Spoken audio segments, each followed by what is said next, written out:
Hello friends, right way education पर आपका स्वागत है। इस वीडियो में हम करेंगे 1 फरवरी 2022 का शिफ्ट 2 का पार्ट 4, जिसमें हम क्वेश्चन ले रहे हैं दोस्तों। क्वेश्चन नंबर 81 से लास्ट तक, ठीक है। 81 से लेकर लास्ट तक में हमारा ये पूरा हो जाएगा। क्योंकि हम वीडियो बना रहे हैं, लेकिन इसमें जो है वीडियो बहुत बड़े बन रहे हैं, इसलिए अब हम पार्ट 1 में बनाएंगे दोस्तों 35 क्वेश्चन तक, और पार्ट 2 में आपके सामने बनाएंगे 60 क्वेश्चन तक। ठीक है, पार्ट 1, पार्ट 2 और पार्ट 3 में आपका हो जाएगा 80 क्वेश्चन तक। और पार्ट 4 की अगर मैं बात करूं तो इसमें आपका जो है 100 क्वेश्चन तक पूरा हो जाएगा। तो इसमें आपको सावधानी भी रहेगी, सुविधा भी रहेगी कि आपको जो प्रश्न नहीं आ रहा है वो वीडियो आराम से आप खोल सकते हैं, कम ड्यूरेशन में आप देख सकते हैं और जल्दी से जल्दी अपनी पढ़ाई को आगे बढ़ा सकते हैं।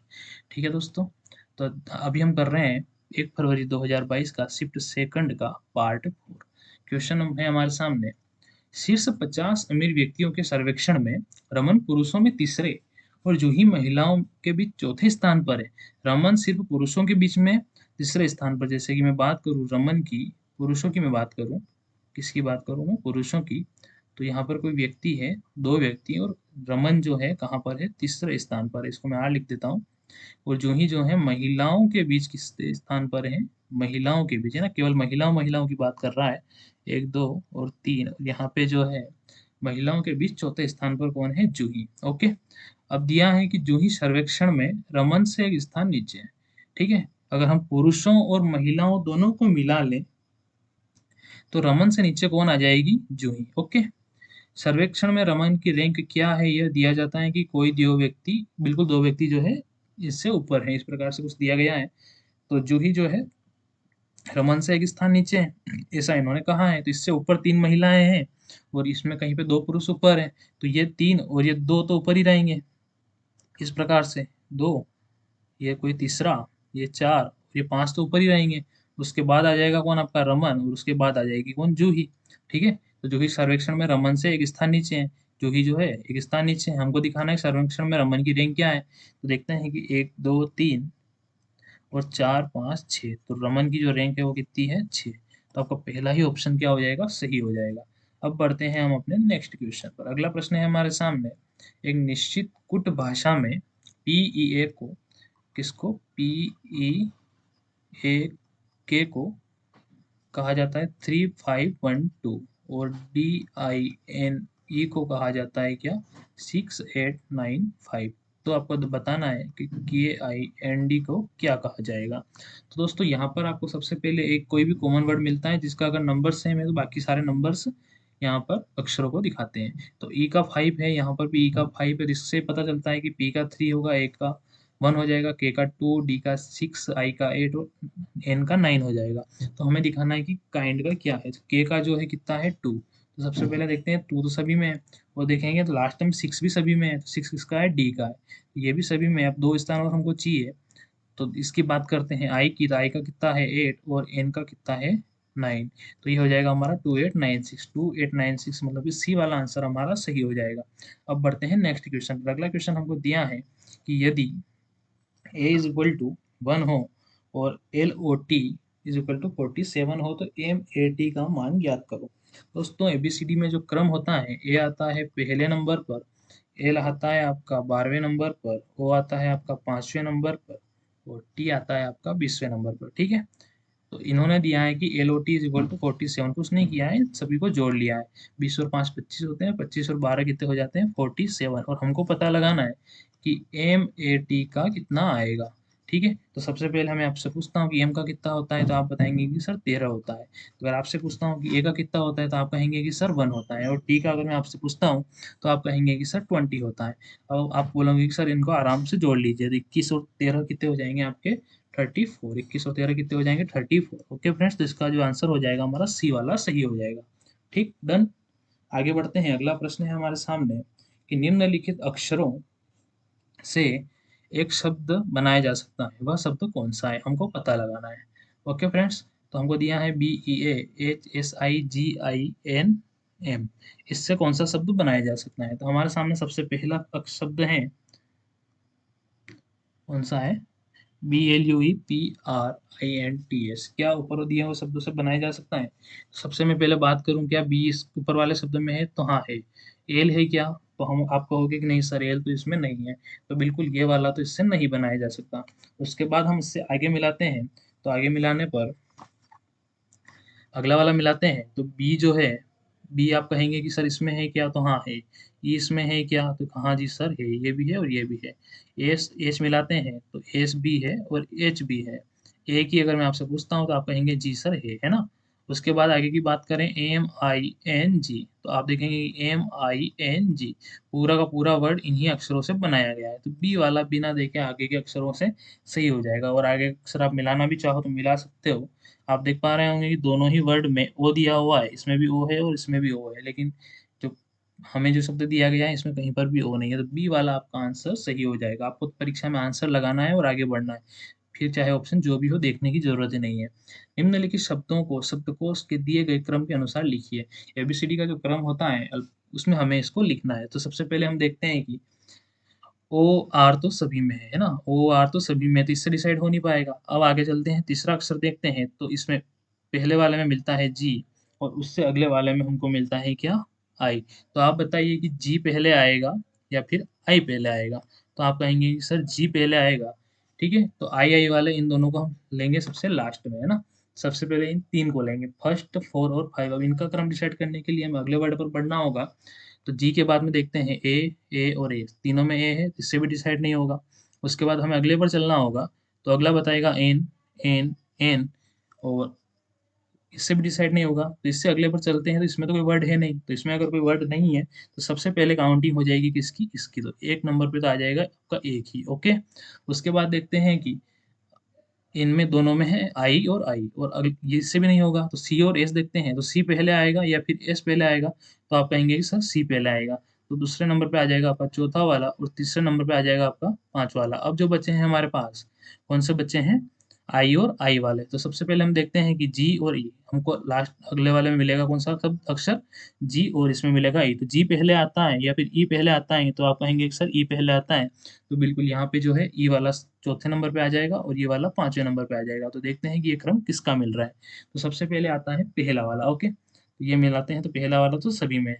उसके बाद दूसरे नंबर पे आता है चौथे वाला, तो चौथा वाला इसमें नहीं है, इसमें पांचवा दे रखा है, इसमें भी पांचवा दे रखा है, बाकी नीचे के दोनों में है। अगला मिलाते हैं तीसरे नंबर पे पांचवा वाला, तो बिल्कुल तीसरा वाला तीसरे नंबर पे पांचवा वाला दोनों ऑप्शन में दिया हुआ है। चौथे नंबर पे मिलाते हैं तीसरा वाला, चौथे नंबर पे तीसरा वाला सिर्फ सी में है, इसमें दूसरा और तीसरा दिया है, तो आपका जो है सी वाला आंसर सही हो जाएगा।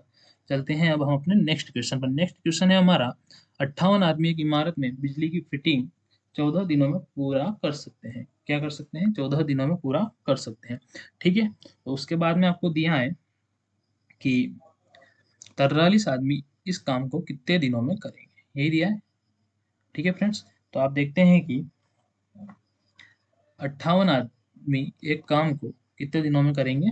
14 दिनों में। और इसी काम को अगर 43 आदमी करते हैं तो कुछ इस प्रकार से हो जाएगा। ठीक है, अब इसको अगर आप हल करते हो तो आपके सामने आएगा 14 × 58 करोगे तो ये आपके सामने आ जाएगा कितना? 812, और बटे में क्या आ जाएगा? 43, है ना। तो 812 बटे 43 जो है इसका सही आंसर होगा। इसमें जो है आपका आंसर डी दे रखा है, तो ये जो है गलत है। इसका सही आंसर कौन सा होगा? सी वाला होगा। ओके फ्रेंड्स, अगला प्रश्न है आपका हमारे सामने, यदि सर्कल का व्यास 17 सेंटीमीटर है तो सर्कल के क्षेत्र की गणना कीजिए। क्या दे रखा है हमको? सर्कल का व्यास। तो दोस्तों सर्कल का व्यास दिया है, व्यास को हम डी से दर्शाते हैं, ये कितना दिया हुआ है? 17। और अगर हमें सर्कल के क्षेत्र की गणना करनी है तो सर्कल के क्षेत्र का सूत्र होता है पाई आर स्क्वायर। तो डी से हमें सबसे पहले आर निकालना होगा, तो आर हो जाएगा हमारा कितना? 17/2, क्योंकि व्यास से आधी होती है क्या? त्रिज्या। ओके, आगे बढ़ते हैं। पाई का मान होता है 22/7, और आर का स्क्वायर यानी कि मैं ऐसा लिख सकता हूँ 17/2 का स्क्वायर मतलब 17/2 इंटू 17/2। दो से हम काटते हैं तो ये करता है कितनी बार? 11 बार। आगे आएगा हमारा, इसको जब हल करते हैं तो 11 इंटू 289 बटे आ जाएगा क्या? 7 का इंटू हो जाएगा 14 में। ओके, और इसको जब आप हल करेंगे तो आपके सामने पूरा हल करने के बाद जो आंसर आएगा वो आएगा 227.07, कुछ नहीं करना है, इसका गुणा करना है, 14 का भाग लगाना है। इतना सा काम आप भी कर सकते हो। आंसर मैंने आपको बता दिया है, वो तरीका भी बिल्कुल बता दिया है। इन प्रश्नों में अगर आपको तरीका आता है तो कैलकुलेशन करके आंसर तो कोई भी निकाल सकता है। ठीक है फ्रेंड्स, आगे बढ़ते हैं। अगला प्रश्न दिया हुआ है हमारे सामने, यदि क्षेत्र 438 सेंटीमीटर है और ऊंचाई 12 सेंटीमीटर है तो समांतर के आधार की गणना कीजिए दोस्तों। ठीक है, ये हमको दिया हुआ है। तो टोटल जो क्षेत्रफल दिया हुआ है वो कितना है, 438, और ऊंचाई दी हुई है, ये दी हुई है कितनी, 12। हमें निकालना है कि आधार कितना है, यही निकालना है। तो कुछ नहीं होगा, आराम से इसमें a बराबर वो हो जाता है b इंटू एच। क्या हो जाता है ये, तो 438 बराबर b इंटू एच का मान 12 हो जाएगा, तो b निकालते हैं तो हो जाएगा 438/12। जब इसको हम काटते हैं तो हमारे सामने आता है 12 तिहा 36, और आगे आएगा 6, और आगे आएगा, आगे की जरूरत ही नहीं, 36 दशमलव में आंसर आ रहा है तो हमारा आंसर बी वाला सही हो जाएगा। इसको आप आगे हल कर सकते हैं, आराम से आंसर निकाल सकते हैं। 36.5 हमारा इसका आंसर हो जाएगा। बिल्कुल तरीका जो इंपॉर्टेंट होता है इन सवालों में, क्या इंपॉर्टेंट होता है, इसका तरीका। अगर आपको तरीका आता है तो आप आसानी से कर सकते हैं, और हमारा उद्देश्य आपको तरीका सिखाना है। कैलकुलेशन तो यहाँ पे हर कोई कर लेता है। अगला प्रश्न है हमारा, यदि प्रत्येक पक्ष की लंबाई 17 सेंटीमीटर है तो घन की सतह क्षेत्र का पता लगाइए। ठीक है दोस्तों, तो घन की सतह क्षेत्र का पता आपको लगाना है। तो इसका जो बिल्कुल शॉर्टकट सा फॉर्मूला बनता है, क्या होता है, इसी प्रत्येक पक्ष की लंबाई कितनी है, 17 सेंटीमीटर। तो इसका जो सॉल्यूशन बनता है इस क्षेत्रफल वाला, तो ये होता है कितना, 6a²। कितना हो जाता है, 6a²। तो 17 में 17 का इंटू करते हो, तो यहाँ पे 17² लिख लेता हूँ, आगे लिख लेता हूँ 6 इंटू 289। ठीक है, उसके बाद में 17 में 206 में अगर 289 का आप इंटू करते हो तो आपके सामने आएगा 1734। कितना आएगा, 1734 सेंटीमीटर स्क्वायर। जो है क्षेत्रफल जो होता है हमेशा किस में होता है, स्क्वायर में होता है। बी वाला ऑप्शन आपका यहाँ पे सही होता है। अगले प्रश्न पर चलते हैं। अगला प्रश्न दिया है आपको, निम्नलिखित में से कौन 37 से विभाज्य है दोस्तों। तो इसमें कुछ नहीं करना है, आपको 37 से भाग दे दे के देखना है कि कौन सा 37 से भाग जा रहा है, वो आपका आंसर सही हो जाएगा। दोस्तों आपको मैं बता दूं, अच्छे से बता दूं, ये जो प्रश्न में 37 दिया हुआ है ये गलत है। ठीक है, इसकी जगह आप लिखिएगा कि निम्नलिखित में से कौन 25 से विभाज्य है, और उसके बाद मैं आपका इंतजार करूंगा। यही 4 ऑप्शन है आपके सामने, आपको जो है इसका आंसर देना है कमेंट में। कहाँ देना है, कमेंट में। बहुत ही सिंपल काम है, भाग दे दे के देखना है कि कौन सा सही है ना। बिल्कुल सिंपल काम दिया है। अगर आपने मैथमेटिक्स को अच्छे से पढ़ा है, विभाज्यता का नियम अगर आपने अच्छे से पढ़े हैं, तो बिल्कुल 25 से भाग किस में जाएगा, ये केवल आप संख्याएं देख कर बता सकते हैं कि किस में जाएगा। तो मैं आपका इंतजार करूंगा कि आप इसका आंसर जो है कहाँ देंगे, कमेंट में। ओके, अगला प्रश्न है हमारे सामने कि एक जो संख्या दी हुई है यह 18 से विभाज्य है। ठीक है, तो हमें 8a माइनस 3b का मान ज्ञात करना है। दोस्तों इस संख्या को हमने हल करने की कोशिश की, ऑप्शन में जो ऑप्शन दिए हुए हैं इनसे हल करने की कोशिश की, तो ये जो संख्या है 18 से विभाज्य ही नहीं है। ठीक है, अगर 18 से विभाज्य नहीं है तो हम इसका मान भी नहीं ज्ञात कर सकते, क्योंकि ये प्रश्न गलत है। आप ध्यान रखें, ऐसे प्रश्न बहुत परीक्षा में आते हैं। अगर कहीं आप अटक रहे हो तो उस प्रश्न को ज़्यादा समय ना दें और आगे बढ़ें, वरना ये आपका समय खाएंगे और आप जो है अच्छे अच्छे प्रश्नों से वंचित रह जाएंगे। हर पेपर के अंदर मैंने देखा है कि 3 से 4 क्वेश्चन जो है कहीं ना कुछ मिस्टेक उनमें होती है। ठीक है, तो जिस भी प्रश्न में आप अटक जाते हैं उसे ज़्यादा समय ना दें और आगे बढ़ें। अगला प्रश्न है हमारे सामने, एक कैब पहले किलोमीटर के लिए 25 रुपये और प्रत्येक आगामी किलोमीटर के लिए 8 रुपये का शुल्क लेता है। कितना लेता है दोस्तों, 8 रुपये का शुल्क लेता है। x किलोमीटर की दूरी के लिए y दूरी की राशि का भुगतान किया जाता है। x किलोमीटर की दूरी के लिए क्या किया जाता है, y रुपये की राशि का भुगतान किया जाता है। इस जानकारी के लिए रैखिक समीकरण बनाइए। तो दोस्तों सबसे पहली बात, y रुपये की राशि ली जाती है तो y की इक्वल टू में सारे ही मान आएंगे, जैसे कि ऑप्शन में भी दिया हुआ है हमको। और 8 रुपये प्रति किलोमीटर का ये शुल्क लेते हैं। क्या करते हैं, 8 रुपये प्रति किलोमीटर का शुल्क लेते हैं। तो सबसे पहले हम लेते हैं 8x। क्या लेते हैं, 8x की एक, अगर इसका मान यहाँ पर हम 1 रख देंगे तो कितना आएगा, 8, 2 रख देंगे तो 16, 3 रख देंगे तो 24। इस प्रकार से हर एक किलोमीटर का ये कितना रुपया लेता है, 8 रुपया। लेकिन सबसे मेन बात यहाँ पर दी हुई है कि ये पहले किलोमीटर के लिए 25 रुपये लेती है। ठीक है, अब 25 रुपये लेती है और पहले के लिए लेते अगर इसमें हम यहाँ पे 1 रखते हैं तो पहले किलोमीटर के लिए 8 रुपये तो यहाँ पे काउंट हो जाएंगे, लेकिन इसमें कुछ वैल्यू अभी ओवर एड करनी पड़ेगी तब ये समीकरण पूरी होगी। तो 8 रुपये यहाँ पे काउंट हो जाते हैं, तो 25 में से 8 गए, कितने बचे आपके सामने 17, मतलब प्लस में 17 रुपये और अगर आप देते हो तो इस समीकरण आपकी कंप्लीट होती है। उसके बाद चाहे आप इसे 1 किलोमीटर के लिए अप्लाई करें, 2 के लिए करें, 5 के लिए करें, 15 के लिए करें या 100 के लिए, सभी के लिए जो है अप्लाई हो जाएगी। ठीक है दोस्तों, ये समीकरण आपकी बन गई। बिल्कुल इस प्रकार से आप आराम से इस सवालों को कर सकते हैं।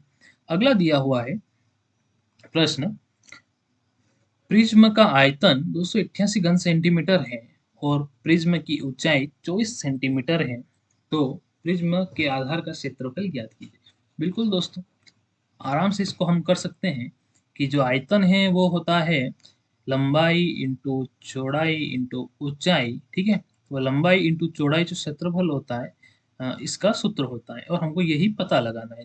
तो ऊंचाई हमको दी हुई है और आयतन भी हमको दिया हुआ है, तो टोटल आयतन हमको दिया है कितना, 288, और क्षेत्रफल हमको पता लगाना है, तो इस बी की जो वैल्यू इसके बटे में आ जाती है, तो ये हो जाएगा कितना, 24। ठीक है, अब इसको हम काटते हैं, 24 से ही काट लेते हैं, 24 से कम 24 बचेगी हमारे सामने 4, और 24 गुना हो जाएंगे 48। तो ये जो क्षेत्रफल आया हमारे सामने, मतलब कि एल इंटू बी का हो या फिर क्षेत्रफल का हो, टोटल कितना आ गया, 12 वर्ग सेंटीमीटर। क्षेत्रफल को हमेशा किस में लिखा जाता है, सेंटीमीटर स्क्वायर में ना, वर्ग सेंटीमीटर। तो ये वाला आंसर हमारा सही हो जाएगा। अगले प्रश्न पर चलते हैं। अगला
अगला प्रश्न है हमारे सामने, एक आयत की चौड़ाई 16 मीटर है, इसका विकर्ण 65 मीटर दिया है, उसी क्षेत्र के एक समांतर चतुर्भुज की ऊंचाई उस आयत के रूप में क्या होगी जिसका आधार 42 मीटर है। ओके फ्रेंड्स, सबसे पहले मैं एक आयत बना लेता हूँ, क्योंकि इसका विकर्ण हमको दिया हुआ है और इसकी चौड़ाई हमको दी हुई है, तो ये हो गया कि इसका विकर्ण विकर्ण हमको दिया है कितना, 65 मीटर। ठीक, और चौड़ाई हमको दी हुई है 16 मीटर।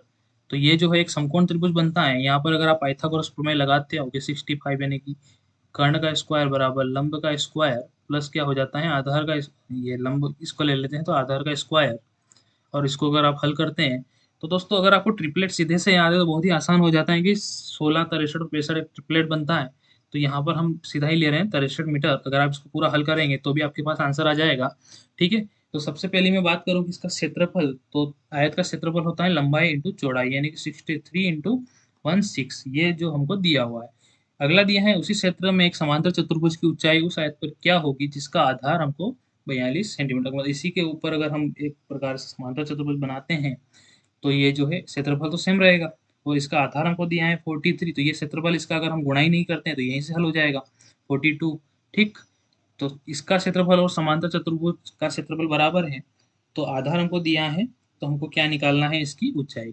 ठीक है, तो 21 से मैं काटता हूँ, 21 दूना 42 होते हैं, 21 दिया होते हैं 63, और 2 से मैं इसको काट लेता हूँ, तो 2 8 होते हैं 16, 8 तिया कितना हो जाएगा 24, 24 हमारे पास समांतर चतुर्भुज की ऊंचाई आ जाएगी। तो हमारा डी वाला जो ऑप्शन है वो हमारा सही हो जाएगा। अगला प्रश्न है हमारे सामने, राम अपने पुत्र की वर्तमान आयु का 5 गुना है। क्या है?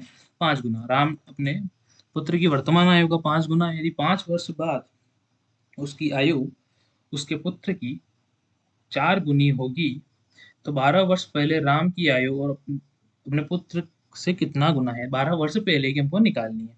ये सारी कंडीशन हमको दी हुई है और 12 वर्ष पहले की हमको निकालनी है। सबसे पहले मैं बात करूं कि राम अपने पुत्र का कितना गुना है, राम ले लेते हैं और राम का पुत्र ले लेते हैं। ओके, ये राम है और ये राम का पुत्र है। तो राम बड़ा होगा, ठीक है, राम का पुत्र छोटा, तो ये इसकी वर्तमान स्थिति है। और 5 वर्ष बाद की हमको दी हुई है, 5 वर्ष बाद उसकी आयु जो है 4 गुनी हो जाएगी, तो 4:1 हो जाएगी। ठीक है, ये भी अनुपात में है, ये भी अनुपात में, शॉर्टकट बनता है। तो इसका गुणा यहाँ पर और इसका गुणा यहाँ पर करते हैं, तो 4 एकम 4 हो जाएगा और 5 एकम 5 हो जाएगा। शॉर्टकट में बिल्कुल इन दोनों का अब आगे हम माइनस करते हैं, तो यहाँ से माइनस लेंगे और यहाँ से भी माइनस, तो ये हो जाएगा कितना, 4 में से गया 3 और 5, 4 में से 5 में से 4, अगर यहाँ पे माइनस में भी आए तो भी हम यहाँ पे प्लस में ही लेते हैं, हमारा ठीक है ना। और ये जो अंतर है कितने वर्षों का है दोस्तों? 5 वर्ष बाद, यानी कि 5 वर्षों का अंतर यहाँ पे दिया हुआ है। तो 5 का इंटू हम सीधा कर लेते हैं, 5 त्रिया कितने होते हैं 15, और इस 15 का इंटू कर लेते हैं हम उसकी ऊपर वाली स्थिति जो कि दी हुई है, कौन सी? वर्तमान वाली स्थिति। ठीक है, तो 15 का 5 में करते हैं तो 15 पंजे कितने हो जाएंगे 75, और राम के पुत्र की आयु आ जाएगी कितनी 15। आगे हमसे पूछा है कि 12 वर्ष पहले राम की आयु का अपने पुत्र की आयु से कितना गुना था। तो 12 वर्ष पहले की निकालनी है, तो दोनों की आयु में से 12 वर्ष हमको कम करना पड़ेगा। मतलब 75 माइनस 12 और 15 माइनस 12। 75 माइनस 12 अगर हम करते हैं तो हमारे सामने आएगा, ये आएगा 3 और ये आ जाएगा कितना 6, ये आ जाएगा हमारे सामने 3। ठीक है, 63 और 3 का कितना गुना है? तो 63 जो है 21 से हम काट, 3 से हम इसको काटते हैं तो आएगा 21, यानी कि कितने गुना है? 21 गुना है। ठीक है, हमसे गुना में पूछा है तो बिल्कुल इसको काटना पड़ेगा, तो 21 गुना है। ओके फ्रेंड्स, बिल्कुल ही बेहतरीन सवाल है। मतलब ऐसे प्रश्न तो आते ही हैं एग्जाम में, यूँ समझ लीजिए आप कि ऐसे प्रश्न तो आपको मिलेंगे ही मिलेंगे। अगला प्रश्न दिया हुआ है, अब से 3 वर्ष बाद पी क्यू आर की आयु का औसत 35 वर्ष होगा। आज से 3 वर्ष बाद की ये बात कर रहा है कि कितना होगा? 35 वर्ष होगा। पी की वर्तमान आयु क्यू और आर की वर्तमान आयु के योग की 7/17 है। पी की तो दी हुई है और क्यू और आर के योग की कितनी है? 7/17। ठीक है फ्रेंड्स, और यदि क्यू और आर की वर्तमान आयु, यहाँ पे क्यू और आर की अलग से वर्तमान आयु का अनुपात भी हमको दिया हुआ है 9:7 है, तो पी और आर की वर्तमान आयु में अंतर ज्ञात करना। बिल्कुल ही सिंपल क्वेश्चन है। ठीक है, तो सबसे पहली मैं बात करूं कि अब से 3 वर्ष बाद पी क्यू आर की आयु का औसत 35 वर्ष दिया है, तो सबसे पहले इन सभी का जो है 3 वर्ष बाद का दिया है औसत, तो हम इसी में 3 वर्ष यहाँ पे कम कर लेते हैं ना, ताकि वर्तमान आ जाएगी। तो वर्तमान में इन तीनों का औसत 32 होगा, एक एक वर्ष तीनों से कम होता है तो, और ये हो जाएगा इंटू 3, तो इन तीनों का टोटल क्या आ जाएगा हमारे सामने? योग हो जाएगा। तो 32 में अगर हम 3 का इंटू करते हैं तो हमारे सामने आएगा कितना? 96। ये जो है इन तीनों की आयु का योग है। पहली कंडीशन दी है कि पी की वर्तमान आयु क्यू प्लस आर की वर्तमान आयु के योग की, तो पी की वर्तमान आयु क्यू प्लस आर के वर्तमान आयु के योग की 7/17 गुनी है। ठीक है, तो पी की यहाँ पे फाइनल हो गई 7 है और क्यू प्लस आर की 17, दोनों की जोड़कर। आगे दिया है क्यू प्लस आर की वर्तमान आयु 9:7 है, 8 है, तो 9:8 को अगर आप जोड़ते हैं तो सामने वापस 17 ही आता है, मतलब कि इनके भी वापस टुकड़े हो गए हैं। तो पी हमारे सामने आया कितना? 7, क्यू हमारे सामने आता है कितना? 9, और आर हमारे सामने आता है कितना? 8। तो ये इस प्रकार से अनुपात में बढ़ गए हैं, 7:9:8। ये पी क्यू आर का अनुपात है। हमसे पूछा है पी और आर की वर्तमान आयु में अंतर ज्ञात कीजिए। तो दोस्तों पी की वर्तमान आयु 7 और अनुपात में बात करूं तो 7 और इसकी 8, तो अनुपात में इसका अंतर कितना हो जाएगा आपके सामने? ये हो जाएगा कितना? 1। ठीक, और टोटल आयु 96 है, तो इसको हम इस प्रकार से निकाल सकते हैं कि 96 ओरिजिनल आयु है, और अनुपात में अगर हम इनको जोड़ते हैं तो हमारे सामने आएगा टोटल योग 9, 7, 9 और 8 का 24, 24 चौक हो जाएगा हमारे सामने 96, और इनका इसका इंटू हम इस अनुपात के अंतर में करते हैं, मतलब 1 में, तो इन दोनों का क्या आ जाएगा, अंतर, है ना। यहाँ से हम सीधा अनुपात का अंतर भी ले सकते हैं और यहाँ से हम इन दोनों की आयु भी निकाल सकते हैं। अगर आयु आप निकालते हैं तो 96/24 इंटू अगर 7 करेंगे तो आपकी पेय की आयु आएगी, और 96/24 इंटू अगर 8 करेंगे तो किसकी आयु आ जाएगी, आर की आ जाएगी, ठीक है। तो इस प्रकार से अगर आप घटाएंगे दोनों की आयु आने के बाद तो भी आंसर आपका 4 ही आएगा। अगला प्रश्न है हमारे सामने, वह कौन सी छोटी से छोटी संख्या है जिसे 2497 में जोड़ा जाए ताकि प्राप्त योग 5643 से पूर्णतः विभाजित हो जाए। किससे विभाजित हो जाए दोस्तों, 5643 से। सबसे पहले अगर इन सभी से विभाजित होना है तो इसके लिए एक शर्त होगी कि वो इसके एलसीएम से विभाजित हो जाए। किससे विभाजित हो जाए, इन सभी संख्याओं के एलसीएम से। तो आपको एलसीएम लेना आता होगा, नहीं भी आता है तो देखिए 6543 का एलसीएम हो जाएगा हमारे सामने कितना, 60, क्योंकि 60 वह न्यूनतम संख्या है जिससे कि इन सभी में क्या होगा कि भाग चला जाएगा, ठीक है। तो सबसे पहले ये हो गया, इसके एलसीएम से भाग जाना चाहिए। तो 2497 में अगर मैं 60 से भाग देता हूँ, ठीक है, तो आप देख पा रहे होंगे कि इसमें थोड़ा सा मैं शॉर्टकट लगा रहा हूँ। 60 इंटू 40 अगर मैं करता हूँ तो हमारे सामने आता है कितना, 2400। ये भाग तो मेरा पूरा पूरा 40 बार चला गया। उसके बाद बचेंगे कितने, 97। तो 60 एकम 60 में देऊंगा तो 97 में से अगर मैं 7 घटाऊं, 60 एकम 60 है ना, तो 97 में से 60 घटाऊं तो लास्ट में बचते हैं 37। कितने बचते हैं, 37। उस प्रश्न में हमको दिया है कि क्या जोड़ा जाए, तो बिल्कुल 60 में से हम 37 घटा लेते हैं, यानी कि कितना आएगा, 23। तो अगर इस संख्या में आप क्या जोड़ लो, 23 जोड़ लो, तो इन सभी संख्याओं से यह पूर्णतः क्या हो जाएगी, विभाजित हो जाएगी। ठीक है फ्रेंड्स, बिल्कुल आप, मैं उम्मीद करता हूँ कि आपको ये प्रश्न आसानी से समझ में आया होगा। बिल्कुल ही सरल तरीके से मैंने इसको बताने का प्रयास किया है। नहीं भी आया हो तो एक बार और इसको सुनिए, बिल्कुल आपको समझ में आ जाएगा। अगला प्रश्न है हमारे सामने, प्रश्नवाचक चिन्ह के स्थान पर लगभग कौन सा मान आएगा। ठीक है दोस्तों, तो मैं देखता हूँ इसमें भी बोडमास का नियम लगेगा। मैं इसको लिख लेता हूँ और साथ में भाग वाली स्टेप को भी मैं साथ में सोल्व कर ही लेता हूँ। 3 भागित दिया है 1/5, तो इसको मैं नीचे लिख रहा हूँ 1.5। प्लस में दिया है हमको 2 और भागित में दिया है 1, तो इसको भी मैं नीचे लिख रहा हूँ। दशमलव हटा लेते हैं, ये हो जाएगा 0। ठीक, 15 दूना कितने होते हैं, 30। पहले इंटू हो जाएगा, 15 दूना 18 दूना कितने हो जाएंगे, 36, और प्लस 2 हो जाएगा तो ये हो जाएगा हमारे सामने 38। कितना हो जाएगा, 38। बिल्कुल ही सिंपल और छोटा सा सवाल है। अगला प्रश्न है हमारे सामने, नीचे दी गई श्रृंखला में प्रश्नवाचक चिन्ह के स्थान पर क्या आएगा। तो दोस्तों 325, 314, 292, 259, 215 एक घटते क्रम में चल रहा है।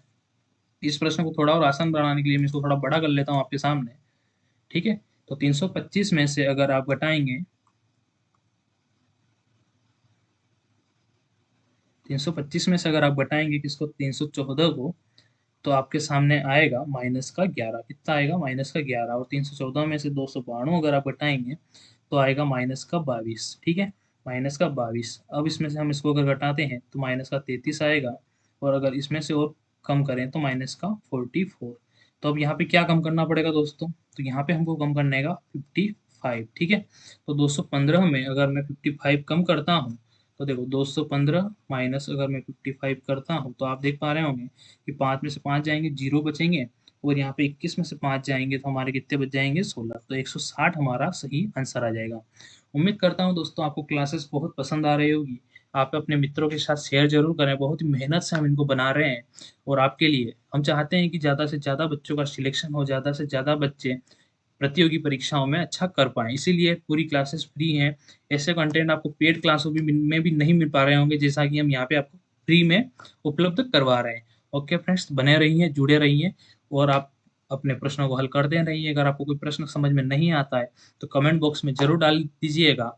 अगर हमें वो प्रश्न मिलता है तो हम उसको सॉल्व ज़रूर करेंगे और आपको आंसर ज़रूर बताएँगे। Okay friends, thank you.